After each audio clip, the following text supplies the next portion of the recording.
ఇంగ్లాండ్‌తో 3 వన్డేల సిరీస్‌లో భాగంగా అహ్మదాబాద్ వేదికగా జరుగుతున్న ఆఖరి వన్డేలో టీమిండియా 357 పరుగుల భారీ లక్ష్యాన్ని ఇంగ్లాండ్ జట్టుకు ఇచ్చింది.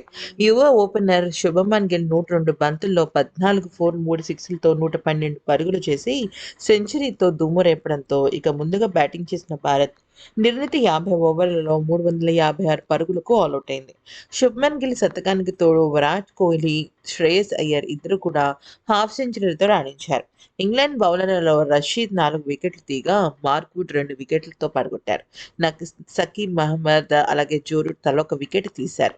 ఇక టాస్ ఓడి బ్యాటింగ్ దిగిన టీమిండియాకు ఆశించిన ఆరంభం దక్కలేదు. ఎందుకంటే మళ్లీ రోహిత్ శర్మ ఒక పరిగే చేసి అవుట్ అయిపోయాడు. మార్క్వుడ్ బౌలింగ్‌లో రోహిత్ కీపర్ క్యాచ్‌గా వెనుతిరిగాడు. అయితే ఆరంభంలో ఆచితూచి ఆడిన ఈ జోడీ ఆ తర్వాత దూకుడుగా బ్యాటింగ్‌తో చేసింది. దాంతో పవర్ ప్లేలో వికెట్ నష్టానికి భారత్ 52 పరుగులు చేసింది. అనంతరం ఇదే జోన్‌ను కనబరిచిన కోహ్లీ, గిల్ వేగంగా పరుగులు చేశారు. ఈ క్రమంలో శుభ్మన్ గిల్ 51 బంతుల్లో హాఫ్ సెంచరీ సాధించగా, విరాట్ కోహ్లీ 50 బంతుల్లో అర్ధ శతకం పూర్తి చేసుకున్నాడు. అయితే ఇక క్రీజ్‌లో పాతుకుపోయిన ఈ జోడీని విడదీసేందుకు బట్లర్ రషీద్‌ను రంగంలోకి దింపాడు. అతడు కోహ్లీని కీపర్ క్యాచ్‌గా పెవిలియన్‌కు చేర్చడంతో రెండో వికెట్‌కు నమోదైన 116 పరుగుల భాగస్వామ్యానికి తెరపడింది. క్రీజ్‌లోకి శ్రేయస్ అయ్యర్ రాగా, శుభ్మన్ గిల్ తన జోరును కొనసాగించాడు. భారీ షాట్లతో ఇంగ్లాండ్ బౌలర్లపై విరుచుకుపడ్డాడు శుభ్మన్ గిల్. ఈ క్రమంలో అతడు 95 బంతుల్లో శతకాన్ని పూర్తి చేసుకున్నాడు. ఆ కాసేపటికే శ్రేయస్ అయ్యర్ కూడా 43 బంతుల్లో హాఫ్ సెంచరీ సాధించాడు.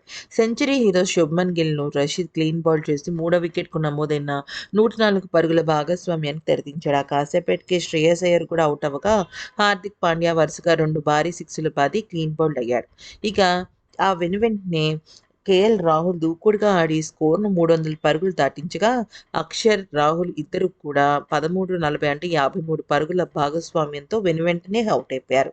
ఇక సుందర్ 14, హర్షిత్ రాణా 13 పరుగులు దూకుడుగా ఆడి క్రమంలో క్యాచ్ ఔట్‌గా వెనుతిరిగి ఇక భారత్ ఆలౌట్ అయిపోయింది.